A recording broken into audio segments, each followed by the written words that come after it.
plus d1 over d1 plus d2 times the width, as you can see on the screen. This is the formula for calculating the mode. And we said that the mode is the most occurring frequency. So if you look at the frequency column here,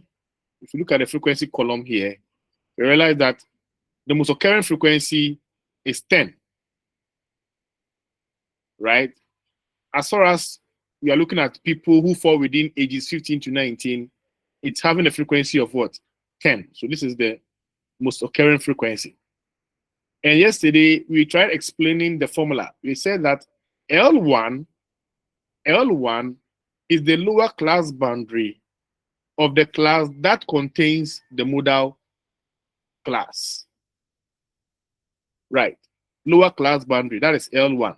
D1 is the difference between the modal frequency and the frequency immediately preceding the modal frequency.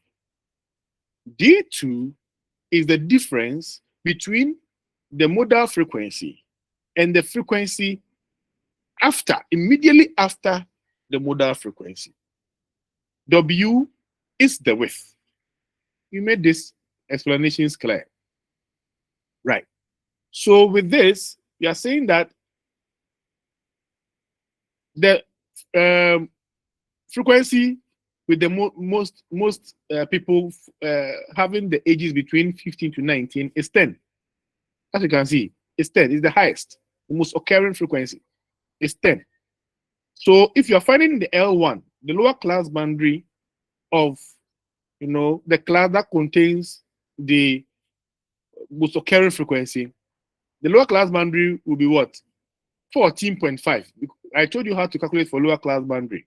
You subtract 0.5 from the lower class, add 0.5 to the upper class. If you remember, we said that the upper limit and the lower limit. So here, the lower class boundary is 14.5 because this is where the most occurring frequency is. 15 minus 0.5 will be 14.5, as you can see here. D1 is the difference. So when we say difference, it's subtraction. A difference between the frequency that contains the highest, frequency, the class that contains the highest frequency, and the frequency immediately preceding the most occurring frequency. So if you look at this, it is 10 minus 1. Then D2 is the frequency with the mode minus the frequency after, and this is 10 minus 3. 10 minus 3. And the width is 5. I've told you that to find the width, start counting from the lower limit to the upper limit. 40, 41, 42, 43, 44. Or even if you are starting from 0 to 4, 0, 1, 2, 3, 4. When you count your fingers, you realize that it's 5. So the width is 5. If you have to put this into the formula, then you're going to get 14.5 plus 10 minus 1, which is the D1, over D1 again, 10 minus 1, plus, as you can see in the formula, D2, 10 minus 7, times 5. If you break it down, please, can you see my screen and can you hear me? Yes, sir. Yes, sir. When we Yes, break sir. it We can down, hear you. thank you very much. When you break it down, it is 14.5 plus 9. Can you mute yourself? Plus 9 over 9 plus 7. We are subtracting, right? Times 5. When you break it further down, it is 14.5 plus 9 times 5 is what? 45 over 9 plus 6 is what? 16. When we divide 45 by 16 and we add it to 14.5, we get a mode of 17.3138. So the modal age is 17.313 years. Please bring the unit. Years.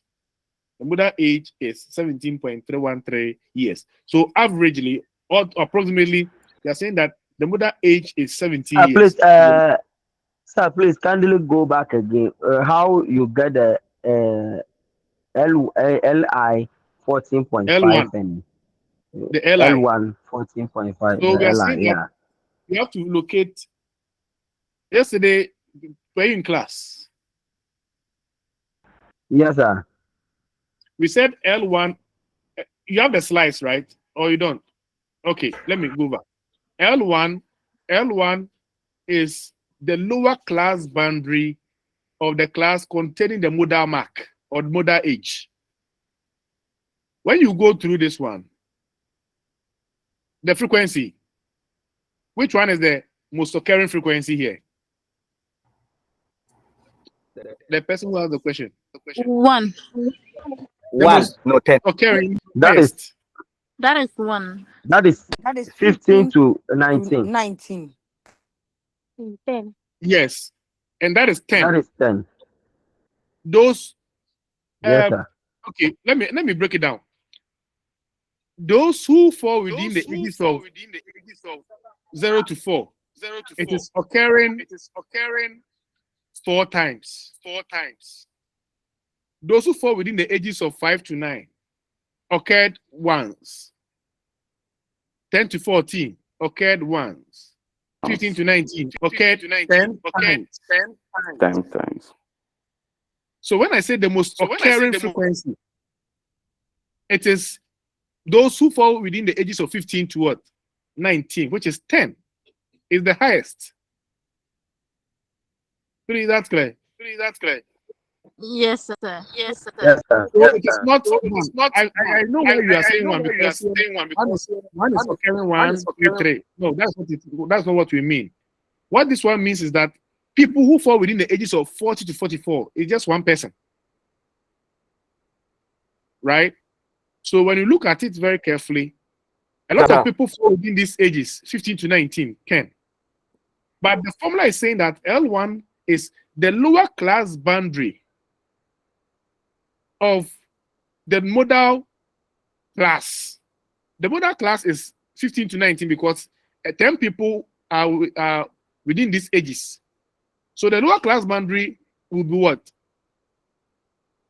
How do we find class boundaries? I think you subtract 0.5 from 15. Yes. Then you So, add 0.5 to the 19. very good. So the lower class boundary is the one with the lowest limit.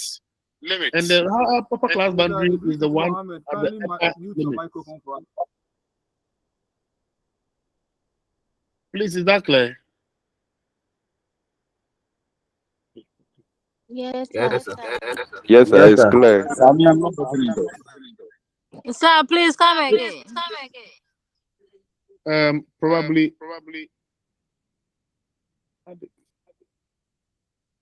Let me show you. Maybe probably if I let me try and add that section to it. You can see my screen. I'm trying to do something to make it clearer. So I'm adding another column, and I'm going to label this class boundary. I'm coming to find a class boundary. Okay.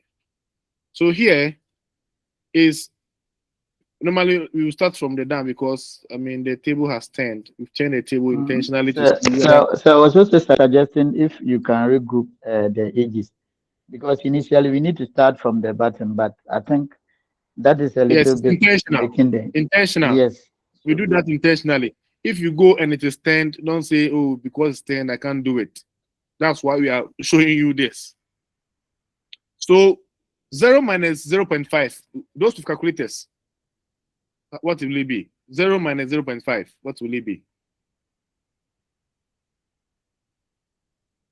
Those with calculators, help us. so minus 0.5. Minus So 0. that will be 14.5. Okay. So let's try and go it one after the other. Let me try to minimize this font size so that it will fit. So negative 0.5 to 4.5. Do you agree? Yes, sir. Yes, sir. Yes, sir. Then this one will be And then 4.5 to 9.5.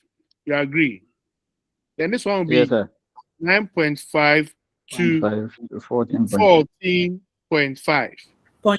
This one will be 14.5 to 19.5. 19.5 to 24.5. These are the class boundaries we are calculating, right? 24.5 to 29.5. 29.5 to 34.5. 34.5 to 39.5. 39.5 to 44.5. So this is class boundaries. Are you with me? This is class boundaries. Yes, sir. And this is how we plan it. Any question? Is there a question, please? Someone was mentioning my name. no, sir. Okay. Now, the one on the left is the lower class boundary. The one on the right is the upper class boundary. The ones on the left, they are the lowest in each class. And the ones on the right are the upper class boundary for each class. Do you understand? Yes, sir. So if L1 is, so now we have agreed that the mode is in this class. The mode is here because it's occurring 10 times. Those between the ages of 15 to 19 years, occurring 10 times. And L1 is lower class boundary of the class that contains the modal age. That will be this. This is the lower class boundary of that class. Do you agree now? Have you seen it? Yes, sir. Yes. Yes, sir. Okay, Yes, someone, sir. I think someone wants to ask a question. Lambert. Hello, Lambert. Sir, Your hand is up. I'm sorry. Yes, I'm sorry, sir. I joined recently and I'm lost. I don't know Please, Lambert, the person I we cannot are. help you. I can't help you. I Because just want to please, sir. I just want to know the session. the what? I believe we are in Unit 2, but the session I want to know. Session 5. Okay, sir. Thank you. It's there. Can't you see at the top? You need 2 session 5. Can you see? Okay, sir. Yes, Okay. sir. Yes, sir. Late. I can't help you because this is something we planned that we meet today. I cannot move ahead, then go back. We have to finish it today. And fortunately for us, I think after this, we have theories of social conflict, right? Yes, sir. Yes, sir. So at least we can add that period to this period so that we can complete it. Right. So now, do you agree where the 14.5 is coming from? Have you seen it? That is the lower class boundary of the class that contains the modal age. 14.5. This one. I've highlighted it in red. Then D1 is the difference between the modal age, the frequency of the modal age, and the frequency before this one.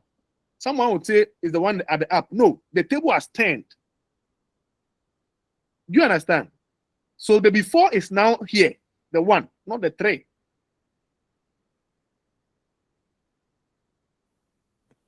Do you agree? Do you agree? The 10th table is not even seen on the screen. Hello? We agree. So we agree, sir.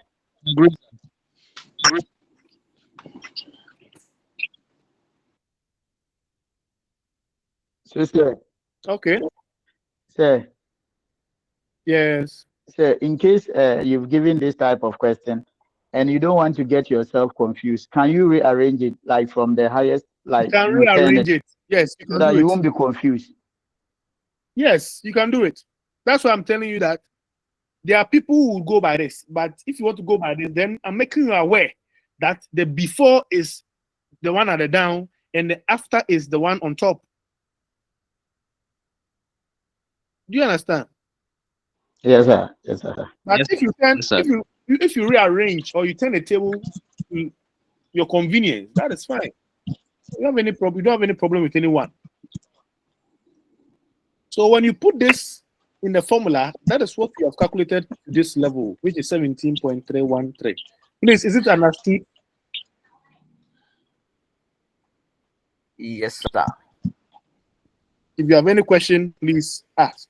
Now let's go to the median. Hello, sir. Yes. I raised my hand. Thank you very Okay. much, sir. Yes, sir. Why can't the D1 cancel the D1 on top? No, it can't cancel. The formula is D1 over D1 plus D2. So you are not supposed to cancel, but look for D1 and put their values there. I mean, even after putting the values, you can't cancel it out. Why?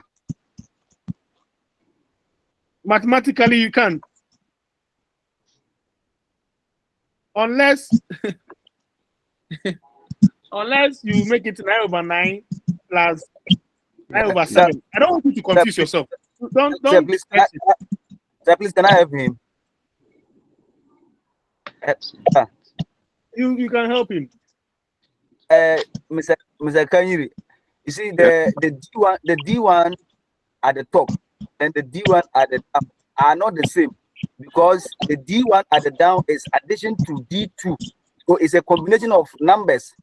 If it is D1 at the top isolated and then D1 at the down, let's say they separate it with a bracket, that one you can do the cancellation, the top and the down, but this one is addition. They added it to a number, and that is a formula, so you cannot cancel that.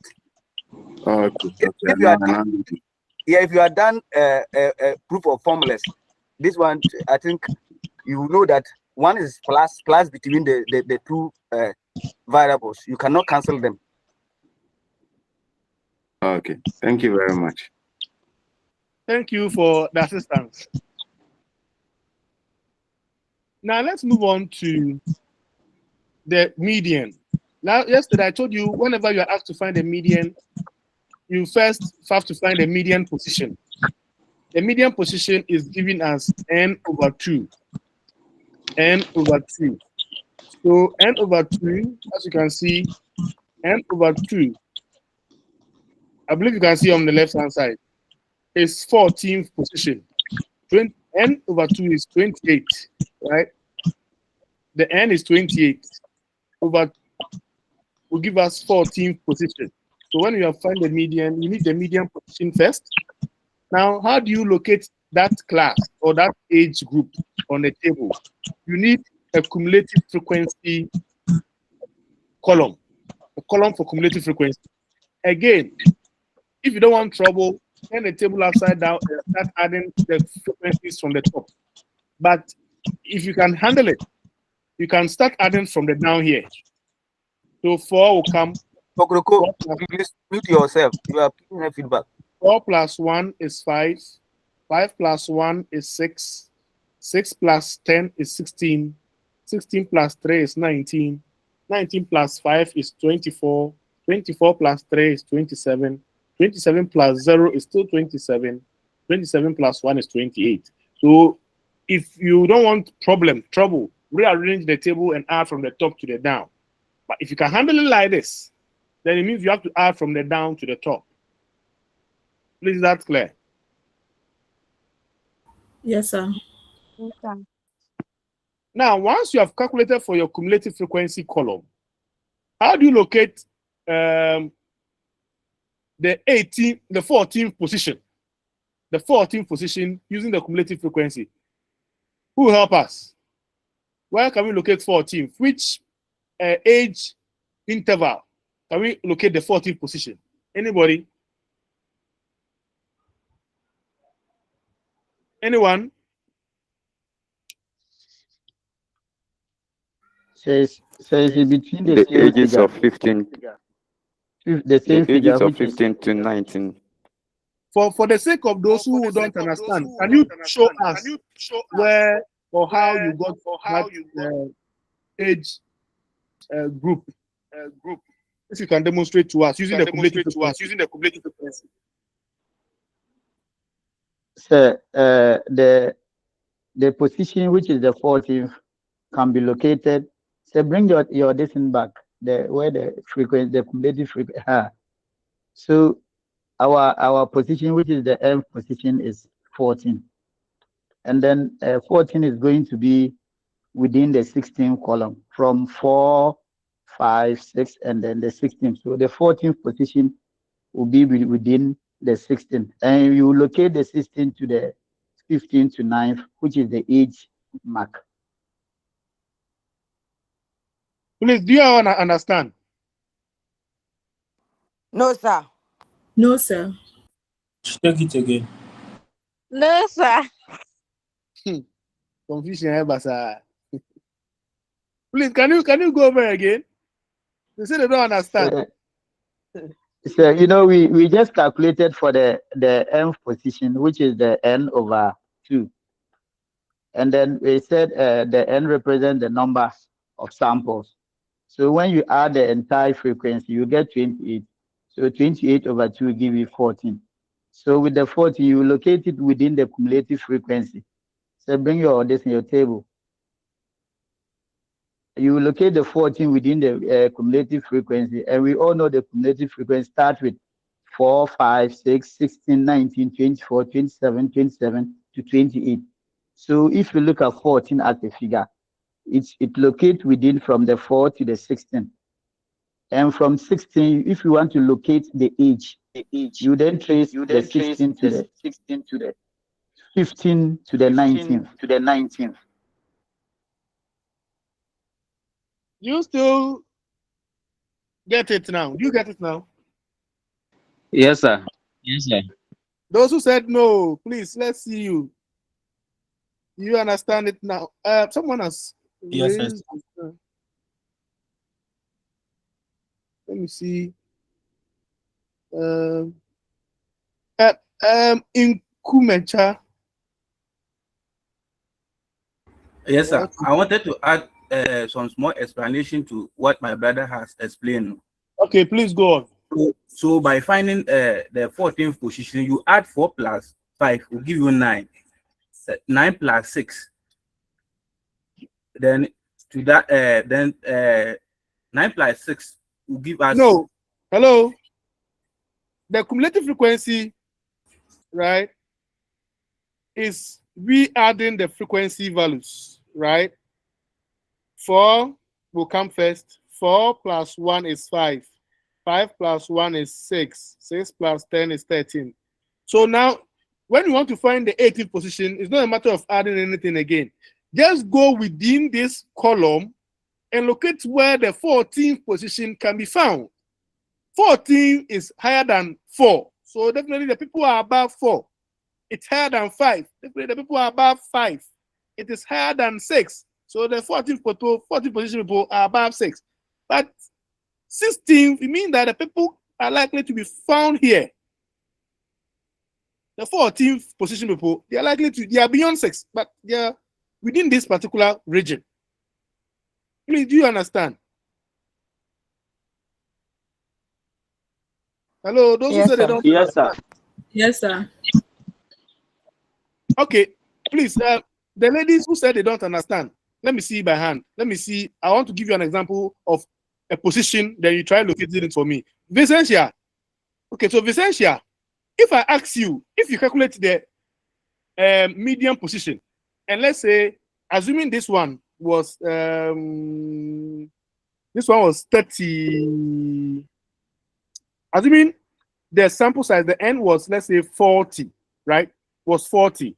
So 40 divided by 2, right? Finding the median position is n over 2, right? So 40 divided by 2 will be 20. So if I ask you to find the 20th position using a cumulative frequency, find the 20th position, Vicentia, look at the cumulative frequency values and tell me where the 20th position will be. Can you help us, Vicentia? Yes, it will be around 24 because No, it's less than yes, 9. the 24. It's more than 19. Fantastic. So the person is likely to be at 24. Then you trace it to the age group. You trace it to the age interval, which is 25 to 29. So the median class is within this region, assuming that you are looking for 20th position. Do you understand, Vicentia? Yes, sir. Now, assuming you've calculated for the median position and you got the n over 2 after calculating, you got, let's say, I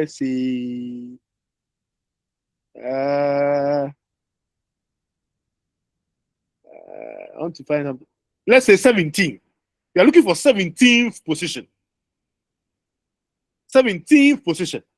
Where will it fall? I want someone. Musa, your hand is up.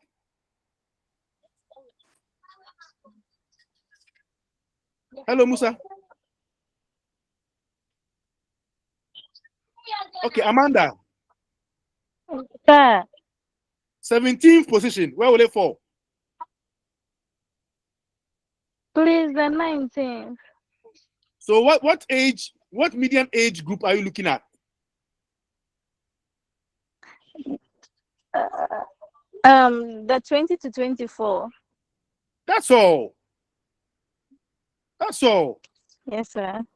When you're able to locate the median age group, then you can easily, when you're able to locate the median age group, then you can easily locate the lower class boundary.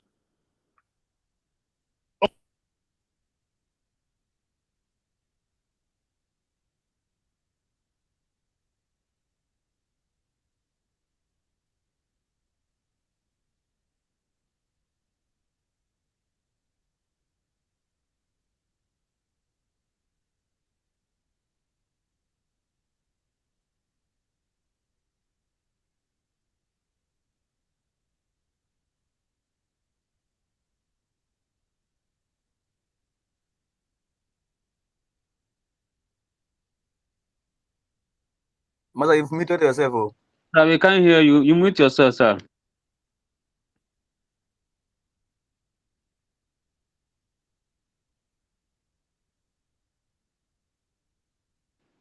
Sir, you mute yourself, please. Hello, can you hear me now? Yes, sir. Yes, sir. Yes, sir. So, Yes, sir.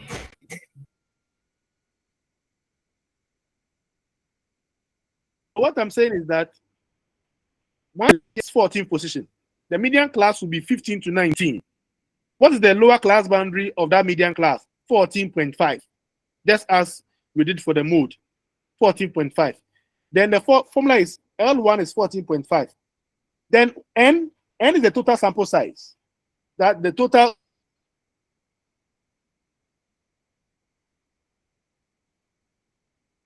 frequency, as you can see from 28.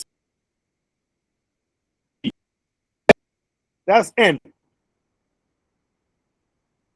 In the formula means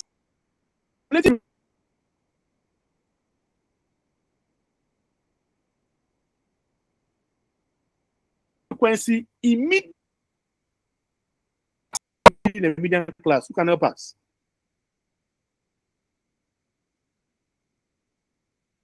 Who can help me? Say your question. You.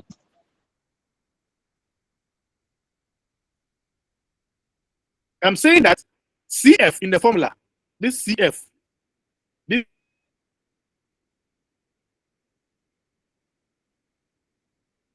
CF, it means the median class or the median age. So look at what's the cumulative frequency figure that immediately precedes the class that contains the median age. Anyone to help us?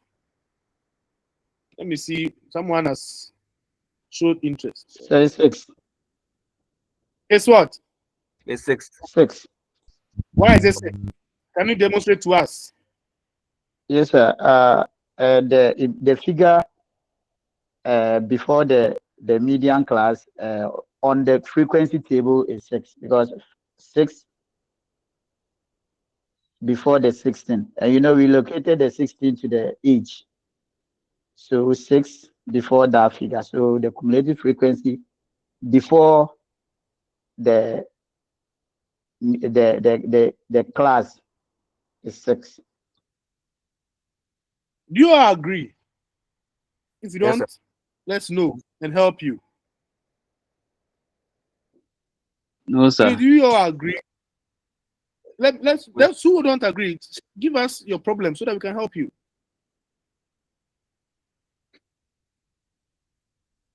Yes. So we can move on. Yes, sir. So the CF is 6. Cumulative frequency immediately preceding the class that contains the median class is 6. Then the F is the frequency of the median class. So when we go back to the table, what is the frequency of the median class? This is it. The frequency of the median class is 10. This is the frequency of the median class. Then the width is the same. The width is 5. Then we are counting our fingers. So when you get these values, you put them in the formula.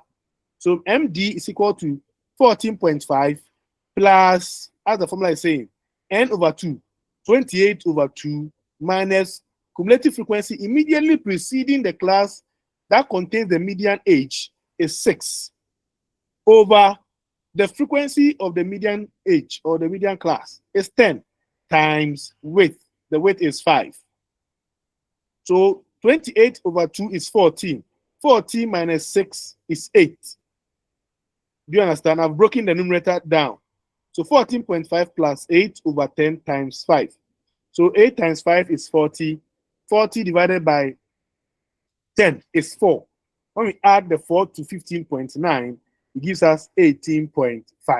So the actual median age is 18.5 years. So approximately the actual median age is 19 years. Please, that's clear.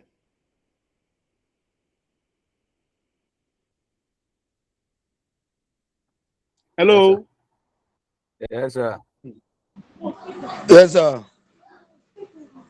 Okay.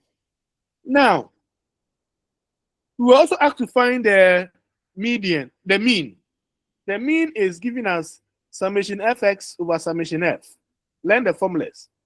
So we need to find the x values. We need to multiply it by the frequency, then we sum it. Then we sum the frequency, then we divide the two. So how do we get the x values from here? Can anybody help us?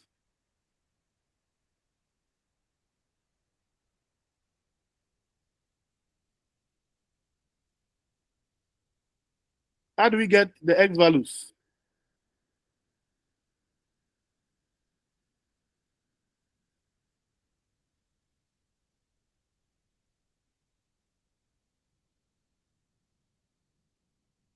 How do we get the x values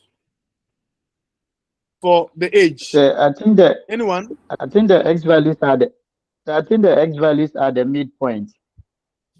The midpoint. So how do you find the midpoint? Yes, sir. So with the midpoint, you use the frequency. No.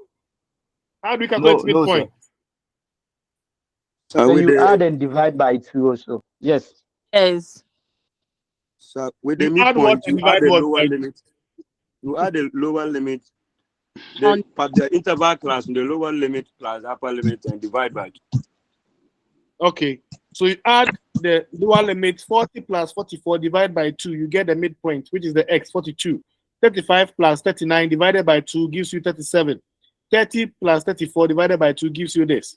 You do that for all the classes. 0 plus 4 divided by 2 gives you 2. So this is the x values that represent each age class. Right. Now, once we have found the x, the formula is saying summation fx. So what do we do again?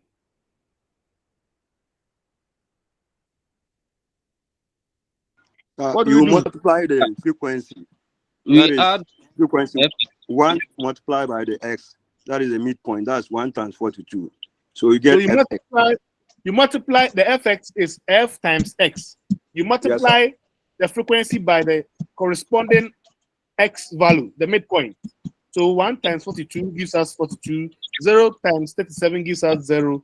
You do it for each of the levels or the classes. Once you are done finding fx, the formula says sum it. Sum it means you are adding all this. You add all this and get summation fx. So when you get summation fx, you divide by summation f, which is 28 here.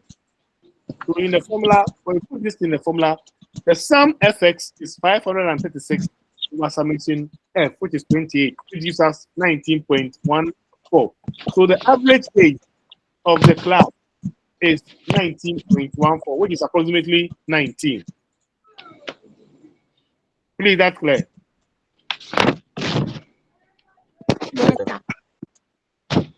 Please, is that clear? Yes, sir. Okay. Yes, sir. Do you have a question?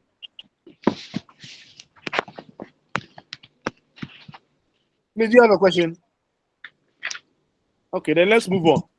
So the next thing we are going to look at, so we have done with the mean, mode, median for on group and group data. Now let's look at a tool called box and whisker plot. Box and whisker plot is also something we use to analyze data. Right. It's a method for graphically depicting groups of numerical data. Groups of numerical data.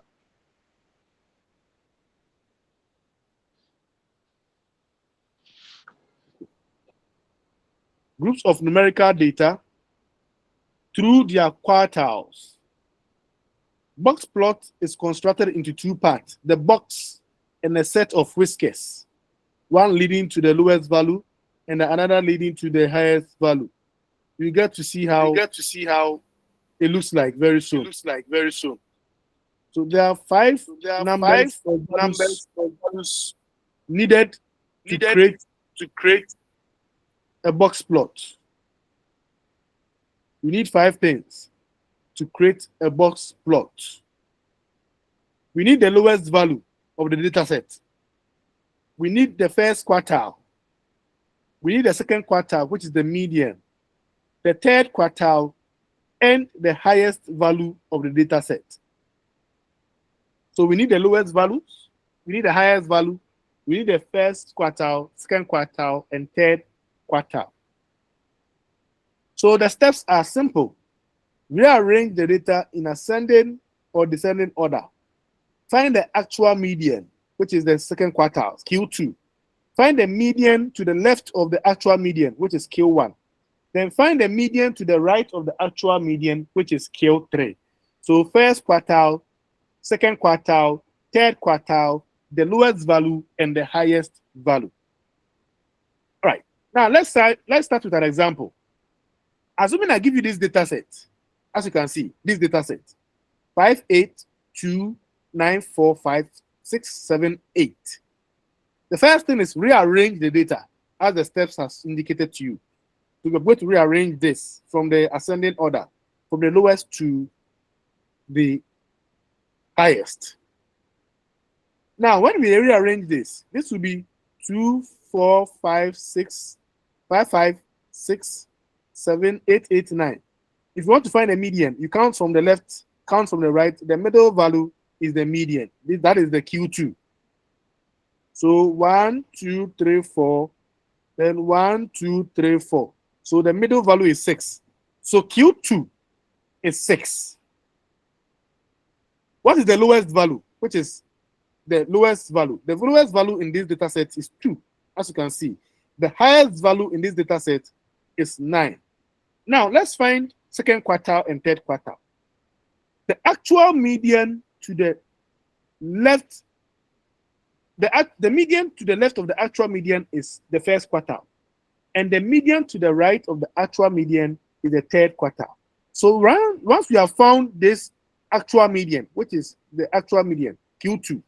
What is the median to the left of the quartile? If we are going to look at it from here, this is the left. You have to find a median here too. To the left side, you have to find this median. Then you have to find the median to the right side as well. That will be Q3. So here, if you want to find a median, we count from the right 1, 2, then 1, 2. You have two numbers in the middle, 4 and 5, right? So you find the median over there. 4 plus 5 divided by 2. It will be 9 divided by 2, which gives us what? 4.5 as the first quartile, which is Q1, right? Then you also find the third quartile on the right, the median to the right of the actual median. So 7, 8, 8, 9. So when you count from the right and left, you see you come to meet two numbers in the middle, which is 8 and 8. Add 8 to 8, it gives us 16. 16 divided by 2 gives us 8. So the third quartile, which is Q3, is 8. So we have found all the values we need to draw the box and whisker plots. Right.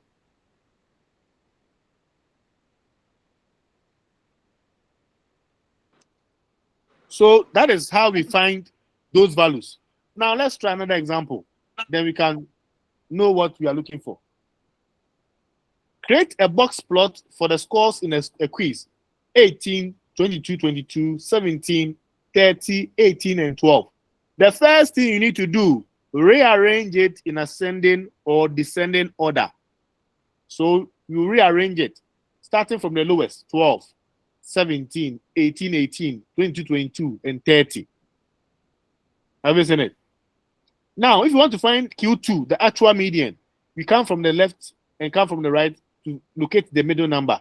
So 1, 2, 3, 1, 2, 3. The middle number is 18. So the actual median, which is Q2, is 18. Now that we found the actual median, it says that let's find the Q1 first quartile. In finding the Q1, we look at the median to the left of the actual median. So this is the left-hand side. When you're finding 1, 2, 3, what is the middle number? The middle number is 7. So Q1 is 7. Then Q3, when we are counting from the right. Is it 17 or 7? Sorry. Sorry, 17. 17, sorry. 17, sorry.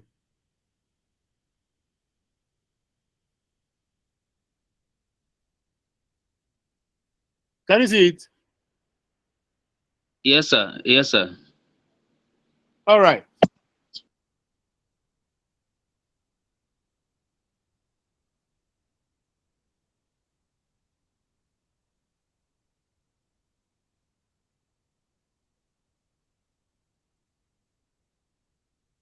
So, what is Q3? What will be Q3? 20. Q3. The third quarter. 22. 20. Fantastic. So, on the right-hand side, 22 is in the middle here. It's in the middle. So the third quartile is the median or after or above the actual median. 20, 22, 23. So Q3 is what? 22. So the maximum value from here, the maximum value is 30. The minimum value is 12. And that is what we... Now, this is how the box and... So this is the box. The one in the middle is the box. Can you mute yourself? Can go.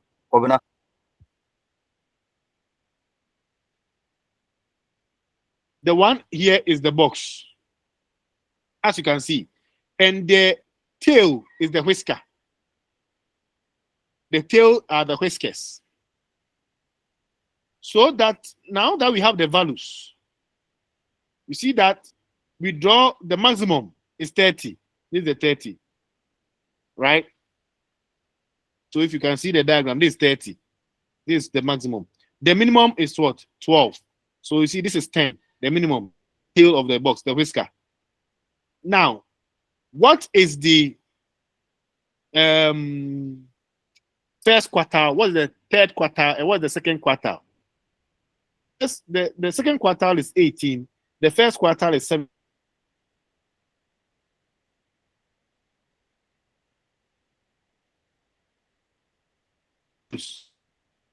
So the third quartile is 22. You see the dot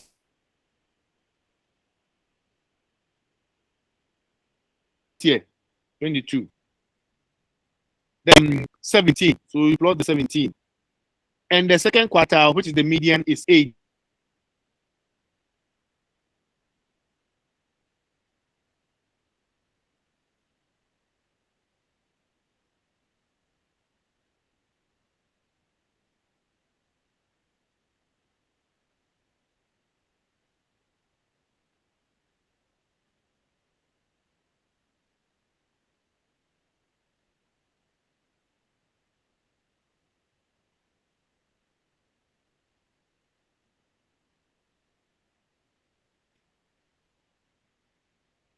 Can you hear me, class? Sir, now we can hear you. So when you have the first quartile value, second quartile, and third quartile, and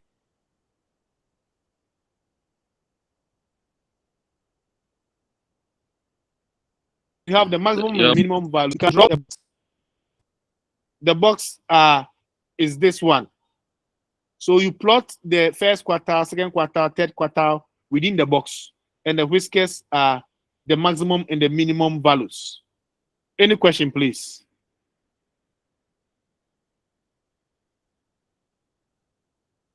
Please, do you have any question?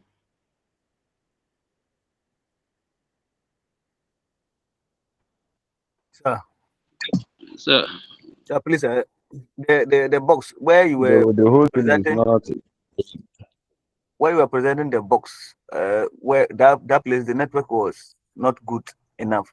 So the box, how do you get the box in plotting the points inside, or you intentionally do the box? So you found your values already, the Q1, Q2, Q3, right? You know your minimum values and the maximum value.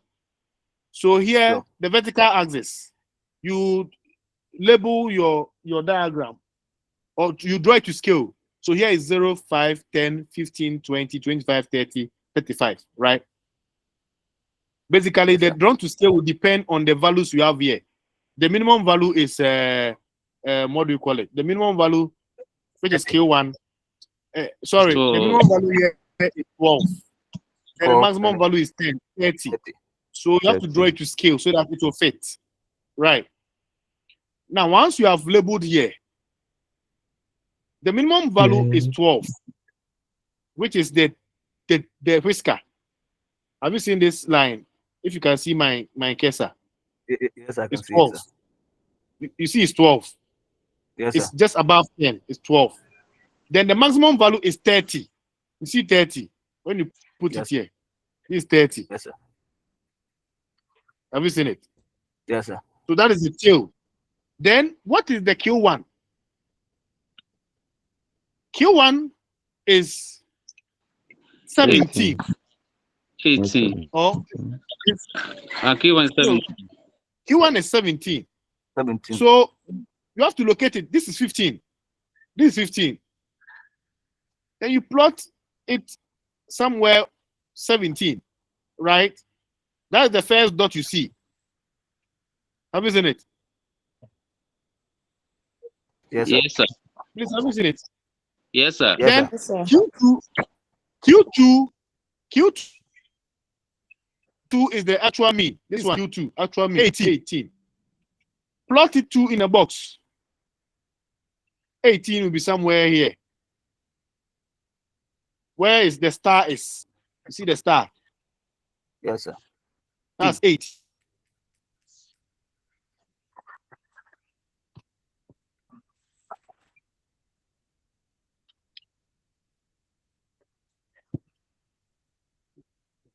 Then Q3 Q3 is 22. So if you look at 20, you can plot 22 above 20. That's the third dot. Q3. Yes, sir. And these are found in a box. So you just draw,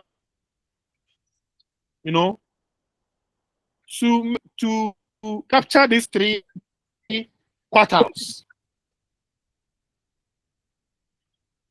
That's how we so my draw it. question, so my question here is the drawing of the box.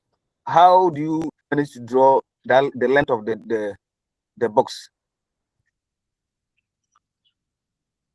Does it have? Yes, you use the. Does it have what? Does it have any measurement that you take to draw the box, or you draw it anyhow that?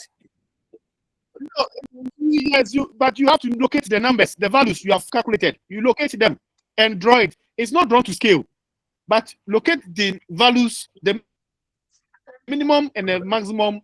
Then the rest will come in the box. Then you draw a line to connect it, as you can see. Please, is that clear? Yes, sir. Yes, sir. No. Sir, this means that. I'm saying that you cannot. So this means that if you want to burn the box, it is advisable that you plot the distance, the dots before drawing the box. Yes, so that you know that the box would capture the first quarter, second quarter, Yes, sir. and third Thank quarter. you, They are sir. found in the box. And the whiskers would capture the maximum and the minimum. Please, that's clear. Yes, sir. Yes, sir, it's clear. So and then what Don't about answer the yourself on this, sir. Sir, Lambert, sir, I want to. Lambert, please. Yes, I want to find out Yes. the figures before drawing the box. I'm talking about the range from 0 to 35. Is there any scale that, I mean, a specific scale that is used, or how do you get those figures? Because per the Q1. It depends on the values I've given to you. Okay, okay. Hello, please, Hello, hold sir. on. You see the values? I gave you from 18. I Yeah. gave you from 12 to 30. 12. So you Yes, have sir. to draw the scale that will capture these values. Okay. Are you following? Thank If you, sir. I Yes, give sir. you starting from 40 going, and you want to draw a scale that will not reach there, how could you draw the box? So you have to draw Okay. for a scale that may capture the values you've been given. Okay, sir. So I chose 0, 5, 10 because it will capture from the minimum to the maximum. 12 to 30 will be found within this range, this scale. That's why I use that.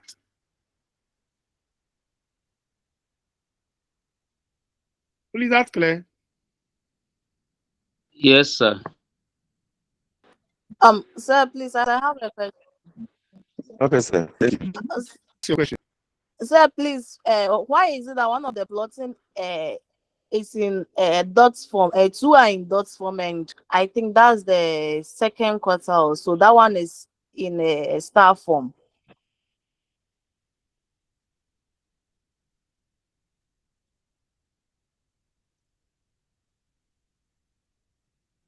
Hi, sir. Hello. Please, your network. I couldn't hear the last part.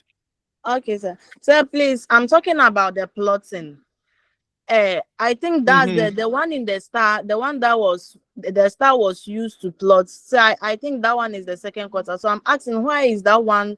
Why did you use the star to plot that one? But the others, the second and Dots. the third are dots. I just want to differentiate that the actual median is the actual median is the median, Okay, sir. right? Thank you, sir.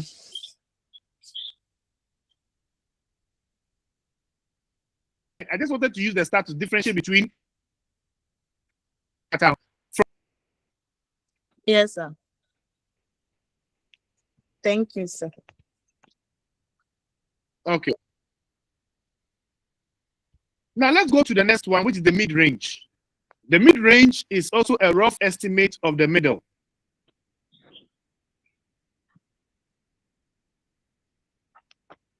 It is computed by the range is like the midpoint, calculating midpoint, the formula. So it's the lowest value plus the highest value divided by 2, right? So an example is in the last 2 rainy seasons, the city of Accra and Kumasi recorded a number of waterline breaks per month. Find the mid-range. So on the left-hand side, you see Accra, the data for Accra. On the right-hand side, you see the data for Kumasi. Right.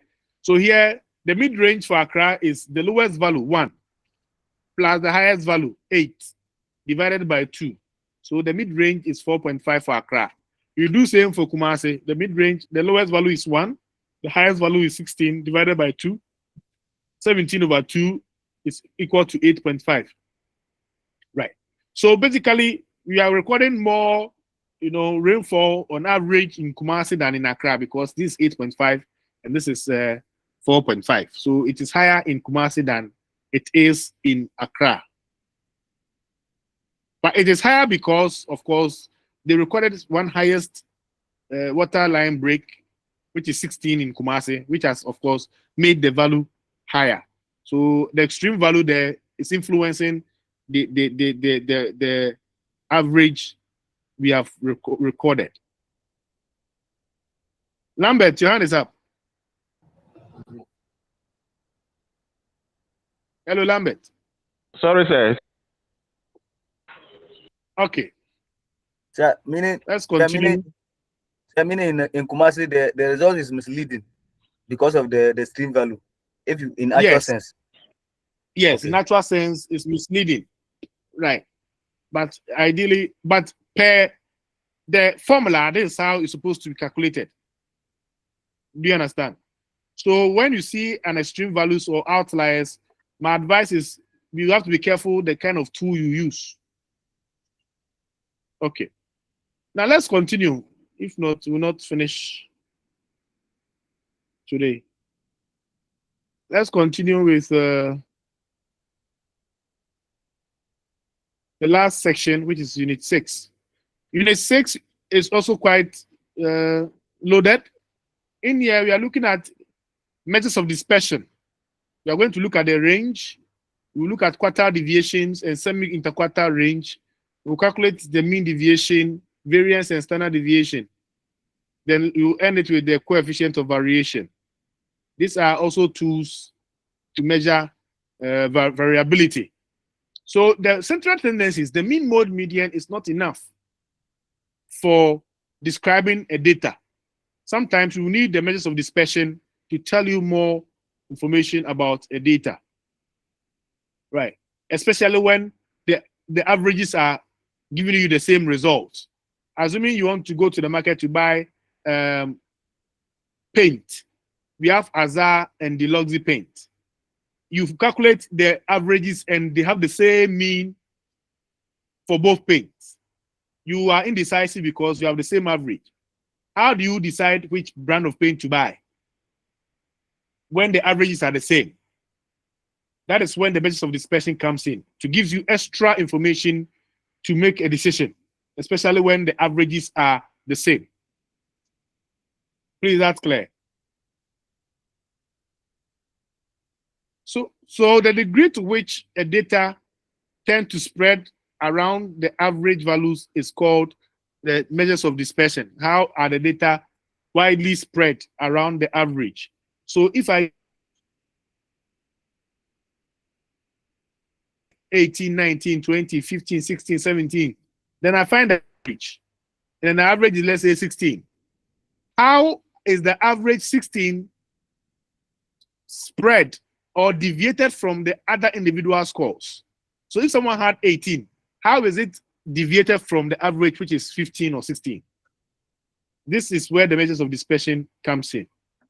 So we'll be looking at some types of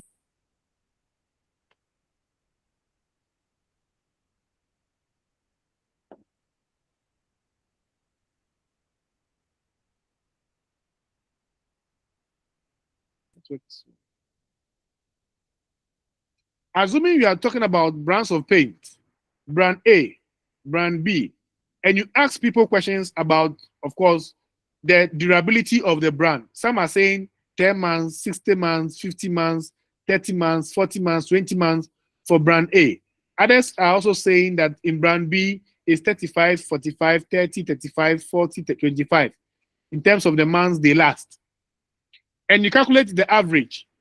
It is summation X over N, where you add these values divided by the number of observation, which is 6. So you add all this 210 over 6. It gives you 35 months. When you do the same thing for brand B, which is Azar, you add all, it gives you 210 over 6, 35 months. So when you use the averages, which is the mean, to calculate, you see you are getting the same month. So you are still not sure which brand will last longer. That is where the dispersion comes in to help you take a decision. So since the means are equal, one might conclude that both brands last equally well. But this might not be well the case when the dispersion of both brands of paint are considered. Then you see that you may not get it right. If you look at these two, brand B, the differences between the two is all the months recorded. The difference is 5, 5, 5, 5, 5, 5, 5. But if you look at brand A, the difference is 10, 10, 10, 10, 10, 10, 10. If you look at it very carefully, 10, 20, 30, 40, 50, 60. Here is 25, 30, so 35, 40, 45. So the difference is 5, 5. Because there's gap in brand B is smaller than the gap in brand A. In terms of the variations or the dispersion, it is smaller than brand A. And since the dispersion is smaller in brand B, we will say that brand B lasts longer than brand A because of the dispersion. They are not widely scattered. But with brand A, it is wide, 10 difference. So if the averages, which is the mean, is not telling the story, you can use the dispersion, how scattered they are, to tell you how consistent one product is performing than the other product. Please, is that clear? Yes, sir. Is it Yes, sir. clear? Okay. So let's look at the types. We have range, we have mean deviation, quartile deviation, variance, and standard deviation. So we are going to look about, I think about 4 of them will be okay. We look at the range, mean deviation, variance, and standard deviation, and probably coefficient of variation. Yeah, you can look at that as well. Then we'll be fine. So the range is the simplest of all the measures of dispersion. The range is calculated by having the highest value minus the lowest value. Its symbol is R. So if you are calculating the range, it's highest value minus the lowest value in the data set. It measures the width of the distribution. So if you're using the same brand of paint example, the range for brand A is 60 minus 10. The highest value is 60, then the lowest month is 10. It gives you 50 months. The brand B is also 45 minus 25, which also gives you 20 months. So the range gives you an idea of which of the brands are lasting longer. So brand A shows that 50 months separate the highest value from the lowest value. For brand B, 20 months separate the highest value from the lowest value. So we can use the range to calculate. Then another example is we looking at salaries of workers in probably in a university, right? HOD, this is just tentative figures. It's not real. If HODs are receiving 100,000 cedis a year, administrators, lecturers, cleaners, messengers, if you have to find the range, is the highest value, which is 100,000, minus the lowest value, which is 15,000. It gives you a value of 85,000 Ghana cedis. Right. So this is how we calculate for the range. Any question with range calculation? Do you have any questions? No, sir. Calculating the range. No, Okay, sir. that's fine. Now let's go to mean deviation. the absolute deviation of the sample.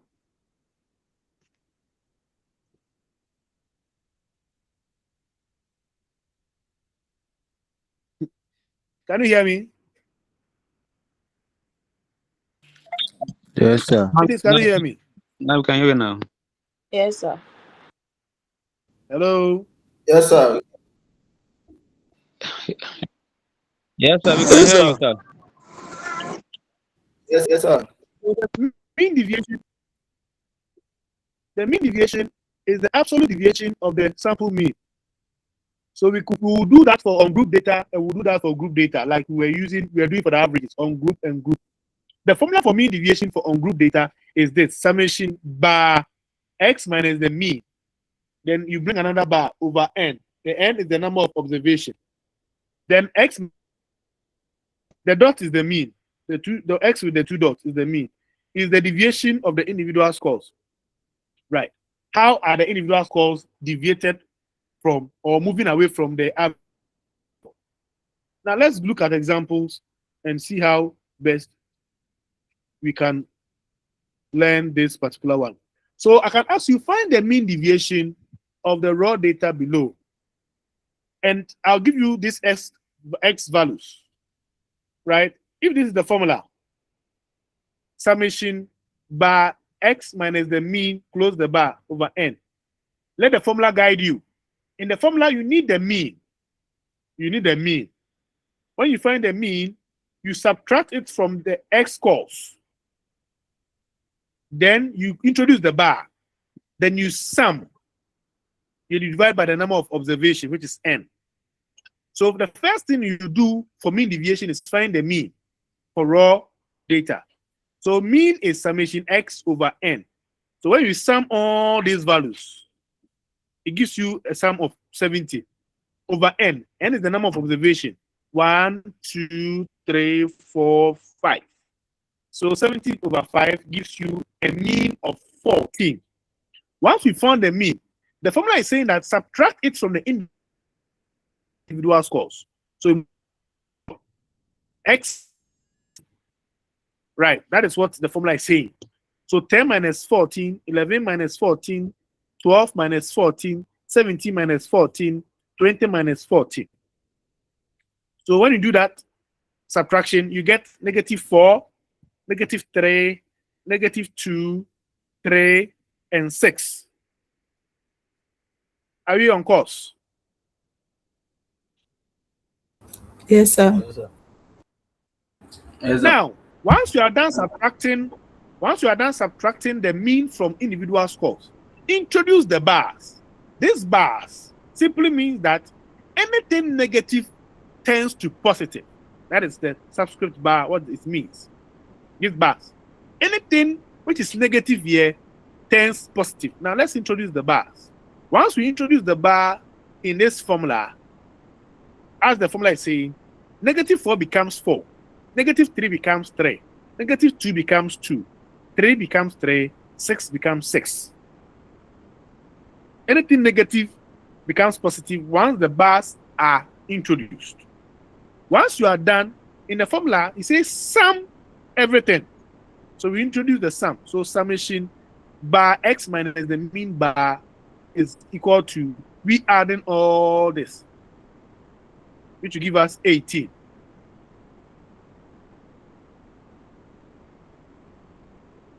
Please, is that clear? Gives us 18. Yes, So sir. the numerator is 18 over n. N is 5. So mean deviation is equal to 18 over 5, which gives us 3.6. Any question? Any question, please, for mean deviation Sir, please go over of again. raw data? I should go over, right? Yes, sir. So Yes, sir. normally, we'll give you a raw data x values like this.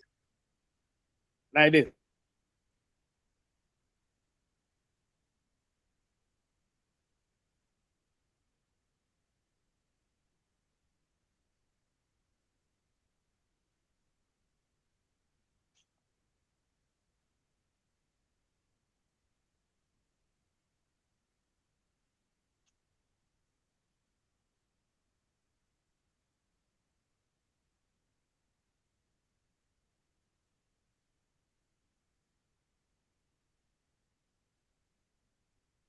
which is x bar, this mean, is 14. Now, once you have found the mean in the formula, it says x minus the mean. So you're going to subtract the 14 from the x values, which are these x values. So we move to the second column. So x minus the mean, 10 minus 14. This is the x value, and this is the mean, 14. 11 minus 14, 12 minus 14, 17 minus 14, 20 minus 14. Do you understand up to that level, please? Yes, sir. Hello, the lady who says as you go over. Yes, Please, sir. you understand? Yes, sir. Now, in the formula, it means that you're going to subtract x minus the mean. When we subtract that, you get 10 minus 14 is what? Negative 4. 11 minus 14 is negative 3. 12 minus 14 is negative 2. 17 minus 14 is 3. 20 minus 14 is 6. That is the subtraction you've done. It doesn't end there. After you have subtracted it, introduce the bar. There is 2 bars. Why you introduce those 2 bars? It means that anything negative turns positive. That is what the bars means. So the next column is reintroducing the bars. So this negative 4 becomes positive. Negative 3 becomes positive 3. Negative 2 becomes positive 2. 3 is 3, 6 is 6.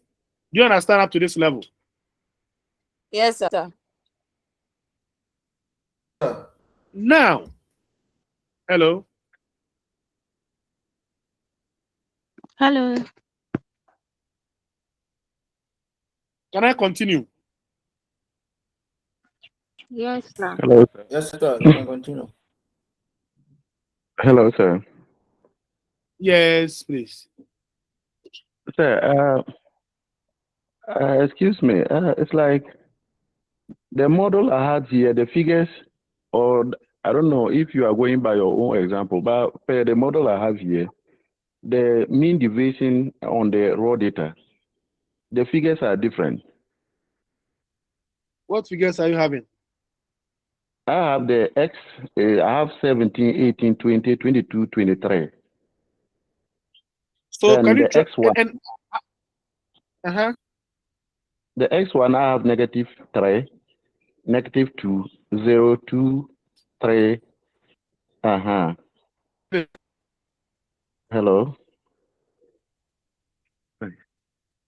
Yeah.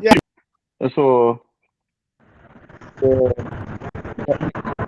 the X1 is the total destiny is equal to 100. So dividing it by the what do you call it? The n. The number of, sorry, yes, Divide dividing by by the n. n. Yes, when you divide it by n, you are getting 20. You see, Then I want the you to MD. appreciate. Hello, sir. I want you to appreciate the steps. If the values in the model are different, it gives you the opportunity to solve it yourself and get it done. The process is the same. Okay. The process is the same. Right? So don't be bothered about the value. Right. I Be thought bothered I about was the lost. process. Oh. Hello. But, Yes, sir. so because of the figures are different, it sometimes gives confusion. Or if you are looking at your own and our own, That's why. sometimes it gives us confusion. No, it shouldn't confuse you. It shouldn't confuse you in any way. Yes. So please, a humble Yes, sir. submission. So, Okay. please, you see what Master is doing. He's using a slice. So, and after the lecture, he do send us the slice, and then there is a model. So, if you send us the slice and you follow the slice, you can solve whatever is in the model. So, this one is doing is his own slice, but he use the same formula what is in the model. So, there's no difference between them. So let's relax. When you finish, he will give us the slides and then we'll follow them. I think it will be fine. Thank you, sir. Okay, sir. Okay, sir. Let's Very not be good bothered. submission. Let's not be bothered about the values. I understand where you're coming from. You want everything from the model should be here so that you can easily. You're not going to learn the model again. But it's the same process. This is calculation, the same process. So that when you pick the model and you go through the same process, you should be fine. You'll be fine. Now let's look at mean deviation for group data. Mean deviation for group data. Right, for group data. So here, let me just and then this one there, where we are going to confusion. So I can give you the X values. I'll give you the Y F values for group data, X and F. Right. And this is the formula. As you can see, summation F bar X minus the mean, introduce the bar all over summation F. That's the formula. I always tell my student, let the formula guide you. Let the formula guide you. So what we need is the mean. So for group data, the mean formula is also there. Summation Fx over summation F. Summation Fx over summation F. So we need to find the X's values are here. We have single values for X. So this is not where you're going to find midpoint. It's already there. So you multiply F by X, F by X for each of the rows. Then you get these Fx values. Then you sum it. When you sum it, you get 1210. Then summation F, you get 40. So on this left-hand side, as you can see, 1210 over 40. And that gives us the mean of 30.25. Once we found the mean here in the formula, the next thing is subtract that from the individual scores, which is X scores. So this scores 30.5 from each of the scores. So this column is what we are talking about. So 28 minus 30.5, 30.25, it gives you negative 2.25. 29 minus 30.25, it gives you negative 1.25. 30 minus 30.25, it gives you negative 0.25. 31 minus 30.25 gives you this. 32 minus 30.25 gives you this. 30 minus 30.25 gives you that. After you have found the deviation, the next one is introduce the bar in the formula. Introduce the bars. So the next column, you introduce the bars. And I told you that once the bars are introduced, every negative becomes positive. Yes, sir. Are you with me? Yes. So that bar, we call it absolute value. The absolute values. Okay, Yes, that's sir. fine. So you introduce the, if I say absolute values again, so the bar is quite simple to know it's a bar. So basically, you introduce those bars to make the values absolute, change from negative to what? Positive, as you can see. So negative to negative all becomes positives. Is that clear? At this point, are we okay? Yes, sir. Yes, sir. Now, in the formula, after you have introduced the absolute values or the bars, right? It says there's an F. F means that you have to multiply these absolute values by its corresponding frequency, which is F. So here we move to the next. So here we multiply the absolute values by the frequency. So F5 times 5.25, it gives you 11.25. 9 times 1.25 gives us 11.25. 8 times 0.25 gives us 2. 10 times 0.75 gives us 7.5. 5 times 1.75 gives us 8.75. 3 times 2.75 gives us 8.25. Are you with me? Yes, sir. At this level, at this point, are we okay? Yes, sir. Yes, sir. Now, in the formula, once you have multiplied the F by the absolute values, you sum it. That's what the formula is saying. Let the formula guide you. Sum it. So you're going to add all this. When we add all this, we get summation F times the absolute values, which gives us 49. 49. Then over summation F, then we add this frequency, summation F, and get 40. Once we're able to do that, we get MD is equal to 49 over 40, which is 1.225. So the individual scores are deviated from the mean by 1.225. Please, are we clear? Yes, sir. Hello? Hi. Yes, sir. Shall we continue? Yes, sir. So please go over again. My network jam out in the middle of. Which part should I go over? Is it the whole thing again, or at a point where it went off? Which part? Yes, the mean deviation. I believe it. I don't. For group data. Hello. Hello. Yes, sir.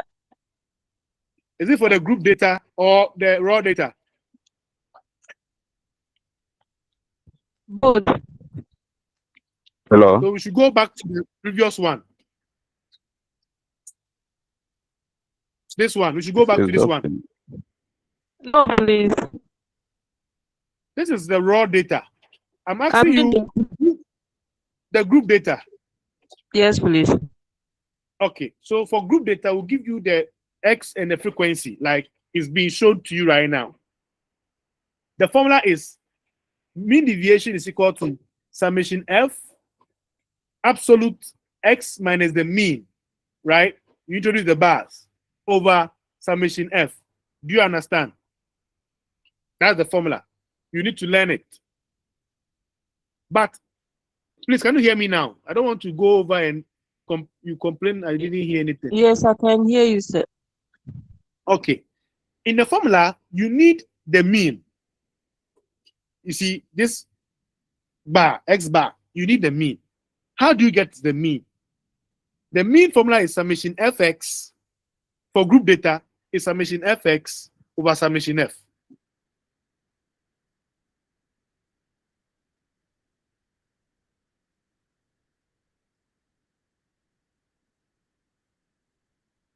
So it means that you need to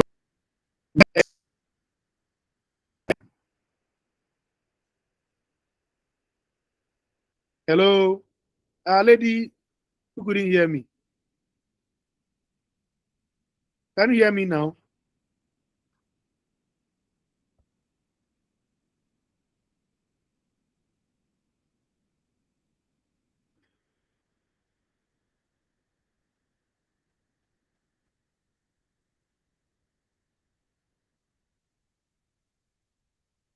Hello.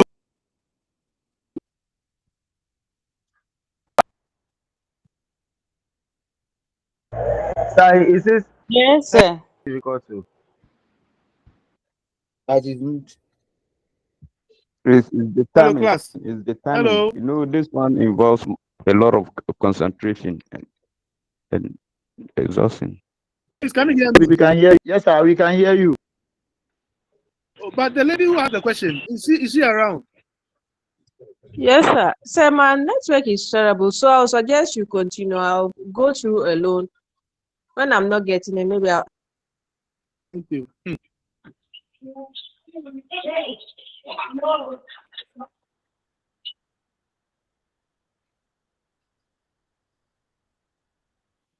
Please, can you hear me now? Loud and clear. Yes. Yes, sir, we can hear you. Hello.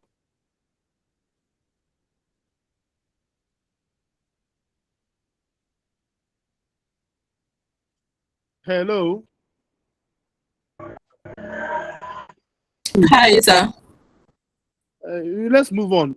Later, probably you can ask your friends to help you out because I can't go back and later the same I can't hear you issues. All right. The next thing we need to do is variance and standard deviation. Variance and standard deviation. We'll look at it at the raw data, and we also look for the group data, right? The raw data and the group data. Variance is defined as the average of the square deviations from the mean. And this is the formula. This is the variance formula. Again, I will tell you to learn the formulas because you may not get the formula sheet during exams. Then the standard deviation is this formula. So the difference between variance and standard deviation is that one has square root. The standard deviation has a square root on it, but the variance is the same formula, but there's no square root on it. So standard deviation is the square root of the variance. When you put the square root on this formula, it becomes standard deviation. Okay. So let's do it for raw data, then we can do it for group data later on. Now, assuming I ask you to find the variance and standard deviation of the following, this data.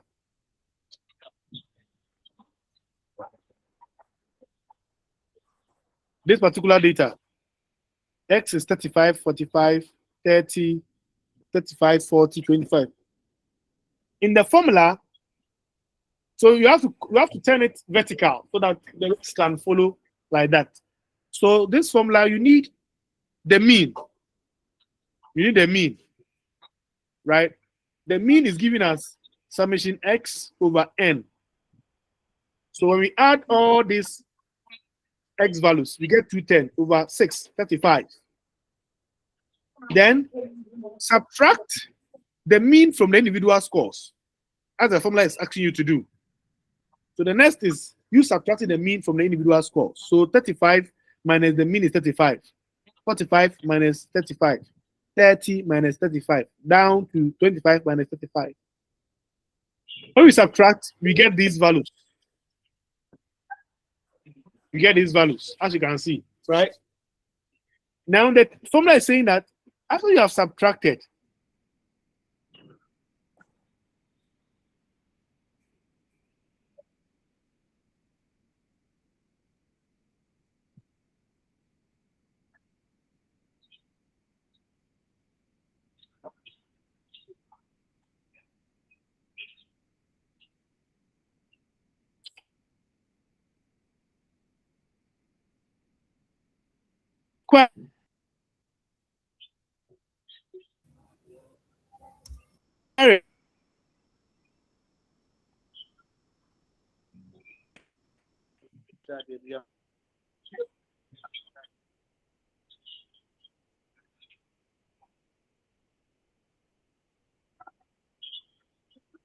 subtracted, please you can write.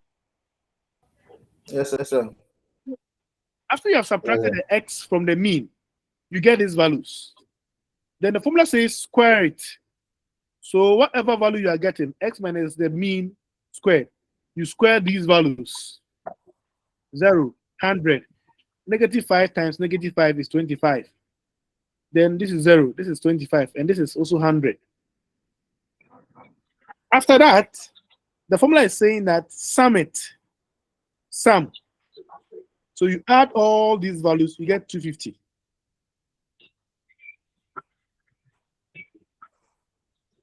So 250 over N. N is the number of observation, which is 6. 1, 2, 3, 4, 5, 6. Right. 250 over 6 to get 41.7. So here you get 41.7 for the variance. Now, if you want to find the standard deviation, it is square root of the same formula. So when you put square root of 41.7, you get the standard deviation value. Please, is that clear? Yes, sir. Please, if you have any issue, let me know so that I explain it. So explain that side again, please. Which side? The square side, please. The standard deviation formula is square root summation into bracket X minus the mean squared all over N. But you see, the variance is also the same formula. The only difference is this one, there's a square root on it. So if you get the variance answer and you put the square root on that answer, you get a standard deviation. Do you understand? Yes, sir. Yes, sir. Okay. Standard deviation is 6.5. You can use the values under the paint. You see the paint, brand A, brand B paint. I give you some values. You can use it to calculate for the variance and standard deviation at your own, free time, just to know how it goes. Right. Now, let's also find variance and standard deviation for group data. This is the formula for variance for group data, and this is the same formula for standard deviation for group data. It's the same. Again, it's the same, except here we've put the square root on it for standard deviation. So the formula is summation fx squared minus summation fx all squared over n all over n minus 1. I know that the formulas are complex and sometimes it may confuse you, but make time and learn them. The standard deviation is the same thing, just that here we have put a square root on it. So we can look at examples. Let's look at examples. We are finding the variance and standard deviation that on the number of miles 20 runners run during 1 week. So this is the first column is the X, and this is what the frequency column. So here we have to find X. How do we find X? Use one value to represent X. How do we do it? Anybody?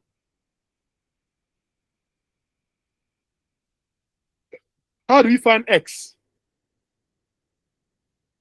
Because in the formula, we need to find X. How do we find X? So we'll find it by taking the lower limit and the upper limit. We'll add it and divide by 2. So we'll get the midpoint. Fantastic. So you need to find a midpoint. So the midpoint, one value to represent X for each of the classes. Have you seen it? One value. So 5.5 plus 10.5 over 2 gives you 8. You do same for the rest, subsequent ones. It will give you the midpoint values. So you find the X values. In the formula, once you have found X, you see summation f x squared. Here it's telling us that we have to square X, the X values, multiply what we get by F and sum it. This side is telling us multiply F by X, sum it, then later square that value you sum. So the formula should guide you. So this is Fx, this second one, F times X. So Fx, you multiply F times X, you get this. Then you sum it.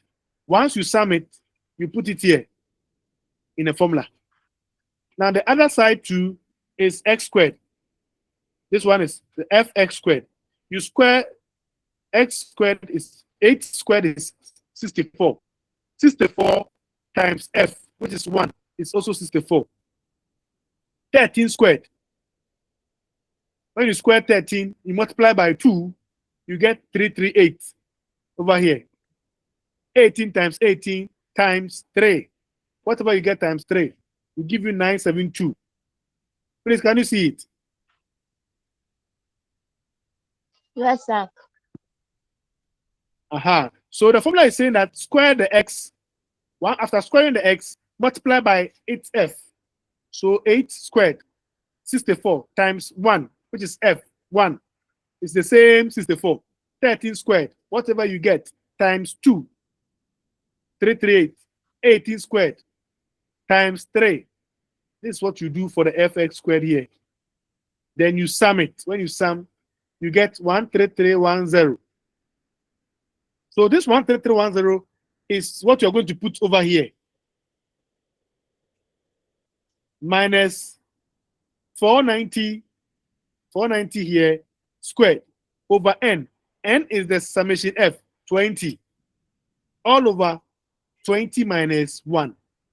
So that is what we'll be doing. This is it. 13,310 minus 490 all squared all over n, which is 20, all over 20 minus 1.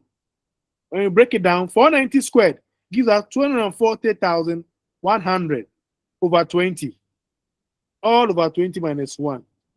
When we divide this by 20, we get 12,005 over here, minus 13,310. Then we get, when we subtract this from this, 1,305 over 20 minus 1 is what? 19. So the variance here is 68.7.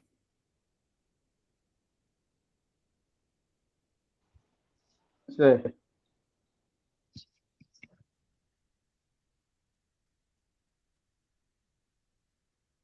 Is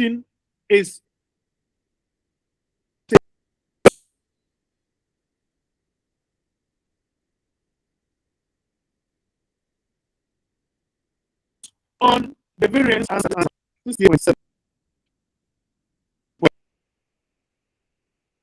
Sir. Is it clear? Yes. Yes. Yes, sir. Sir, I have a question, Master. One at a Sir, time, please, please. sir, yeah.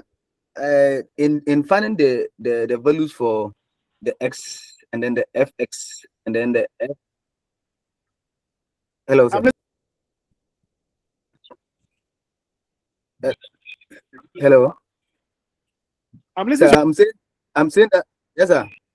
I'm saying that in finding the values for x and then the fx and then the fx squared in exams, do you need to show working to get those values, or once you are able to provide that in the table, it's enough for you to go ahead with the formula and then work for your values?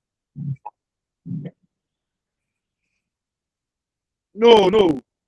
We just complete. Do you understand? Hello? Sir, I didn't get it, sir. Do you understand?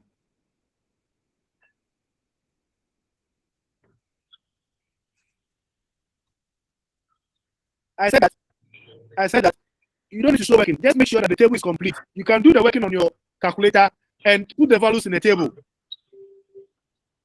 That's fine. That's fine. Thank you, sir.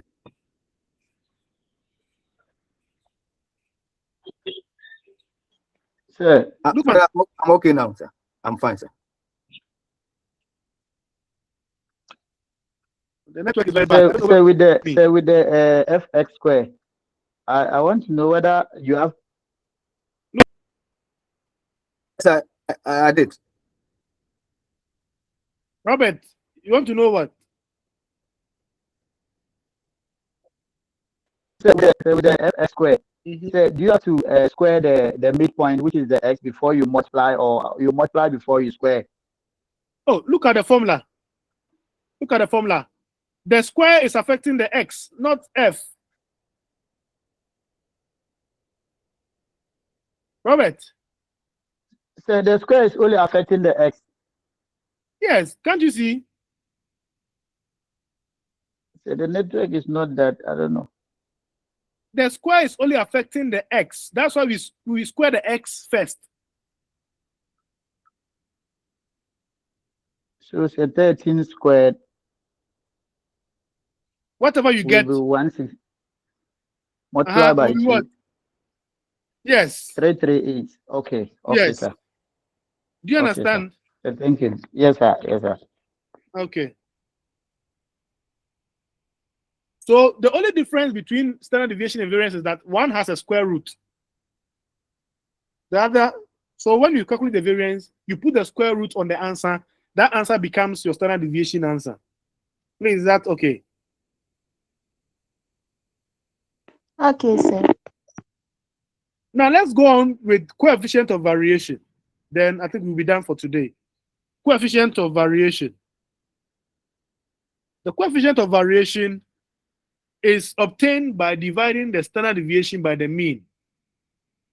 the result is always expressed in percentage.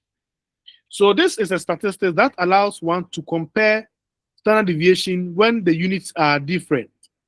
So this is the formula. Standard deviation over the mean times 100 is the coefficient of variation. So if I ask you a question like, the mean of the number of sales of cars over 3-month period is 87, and the standard deviation is 5, then the mean of the commission is 5,225, and the standard deviation on that commission is 775. Compare the variations of the two. So standard deviation of cars, when you sell the car, is 5. Then the mean for sales of cars is 87. Then when you sell a car, the commission you get, the standard deviation is 773. Then the mean for the commission you get for selling a car is 5,225. Right. How do we calculate for the coefficient of variation? As the formula is saying, it is standard deviation over the mean times 100. So basically, it is, I don't know whether you can see, because it's in the blue. Let me see whether you can see it well.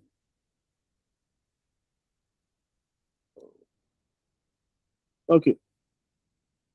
Okay, probably let me try and change the okay. If I highlight it, maybe you see it well.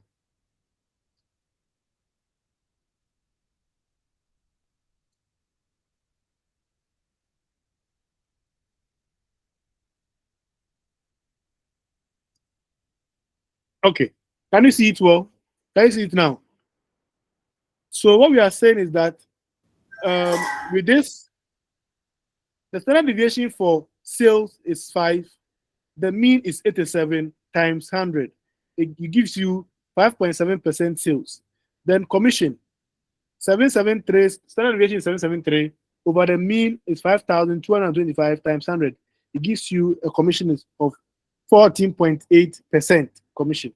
So since the coefficient of variation is larger for commission, the commission are, it means that commissions are more variable than the sales. I mean, commissions are larger than the sales. That is what it implies here. Then we have a trial question. The mean for the number of pages of a sample of Women's Fitness magazine, the mean is 132. Then the variance is 23. Then the mean for the number of adverts of a sample of Women's Fitness magazine is 182, and the variance is 62. Compare the variation. So with this, the formula is what? Standard deviation over mean. But in this question, we have given you variance. How do you get the standard deviation from this variance so that you can use it to calculate? Can anybody help us? Can anyone help us? How do we get standard deviation from this?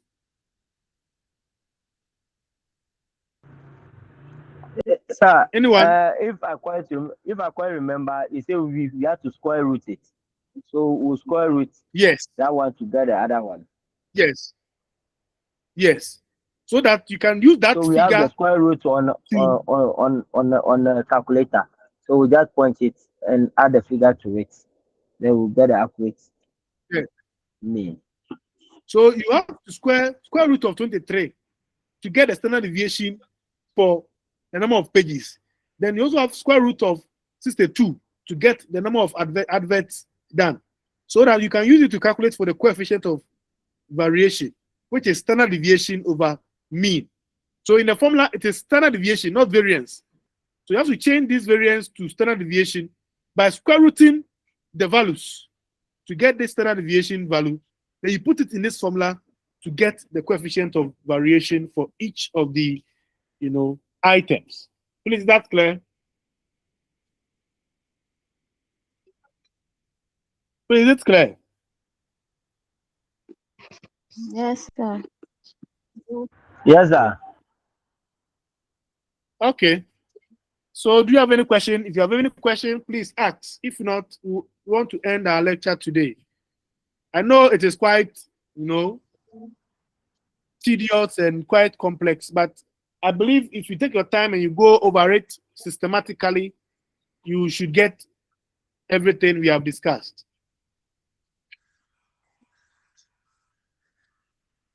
All right. Yeah, hello. Yes. Yeah, manager.